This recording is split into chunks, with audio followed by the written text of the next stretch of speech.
हिंदू पौराणिक कथाओं के एक महत्वपूर्ण पात्र हैं नारद।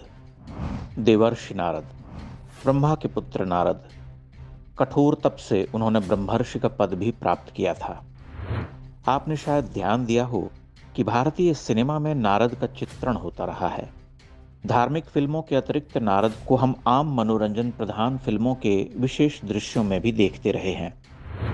आपने ध्यान दिया हो कि हिंदी समेत अन्य भारतीय भाषाओं में बनने वाली फिल्मों में नारद को एक विदूषक, चालाक और झगड़ा कराने वाले चरित्र के रूप में दिखलाया जाता रहा है।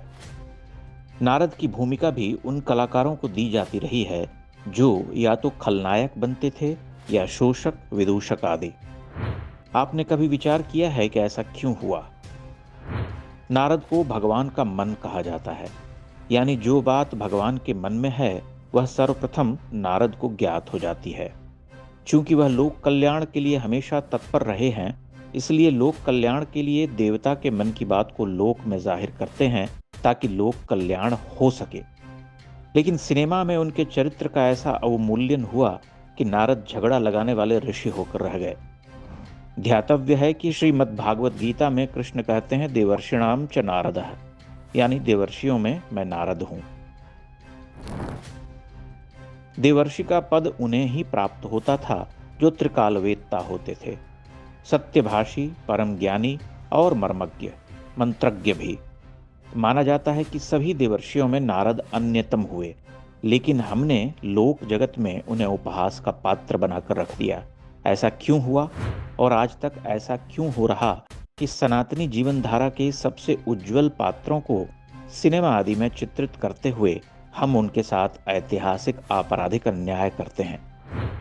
यहाँ तक कि जिनकी रूप काया पर हजारों पृष्ठों का साहित्य लिखा हुआ है, उन्हें भी हम अपनी इच्छा से गढ़ते हैं। ऐसा इसलिए होता रहा है कि इन मनोरंजन माध्यमों के लोग कहने को भारतीय अथवा हिंदू हैं। उनके लिए इन कथाओं की गंभीरता, सत्यता का कोई अर्थ नहीं है। वो मानते हैं कि लाखों पृष्ठों की ये कथाएं और इन कथाओं में वर्णित चरित्र तो बस कल्पना भर हैं। जब कल्पना ही है तो हम उन्हें अपनी इच्छा से रचेंगे। उन्हें यह भी पता है कि हिंदू समाज उनको सहजता से लेगा, हंसकर टाल देगा या थोड़ा बहुत क्रोध कर चुप रह जाएगा। किंतु यह एक दुष्कृत्य है, सांस्कृतिक रूप से देश की रीढ़ तोड़ने वाला दुष्कर्म, जिसके सहारे हमने पीढ़ियों में आत्मघृणा के बीज बोए। अपनी पौराणिक कथाओं, पात्रों पर हमने हंसना सीख लिया, उल्टे सीधे प्रश्न करने लगे और यह मान बैठे कि ये मूलतः अगंभीर, असत्य कथाएं हैं। इन्हें तो बस मन बहलाने के लिए लिख दिया गया है। नारद का उल्लेख वेद, उपनिषद, ब्राह्मण ग्रंथों और संहिताओं में मिलता है। पुराणों और महाभारत में भी नारद का वर्णन है। नारद पुराण, नारद स्मृति भी हैं। नारद के बारे में भारतीय धर्म ग्रंथों का अभिमत यही है कि वे समस्त विद्याओं के ज्ञाता, देवताओं के पूज्य, संगीत विशारद, अत्यंत ओजस्वी वक्ता, कवि, योग बल से तीनों लोकों का समाचार जान लेने में समर्थ ऋषि थे।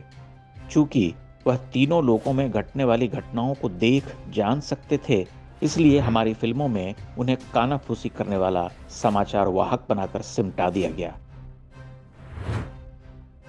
इन दिनों पत्रकारिता में नारद सम्मान दिया जा रहा है।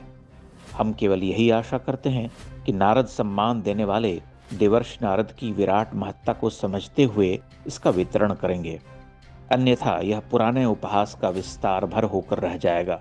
नारद पुरस्कार देने से अधिक महत्वपूर्ण कार्य है भारत की नई पीढ़ी को नारद का सही परिचय देना।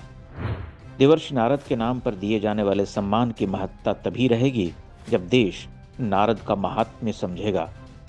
नारद को समाचार प्रस्तोता अथवा प्रथम पत्रकार के रूप में पेश करना भी खतरे से भरा हुआ है। इससे नारद की महत्ता की पुनर्स्थापना होगी ही, ये कहना कुछ कठिन है।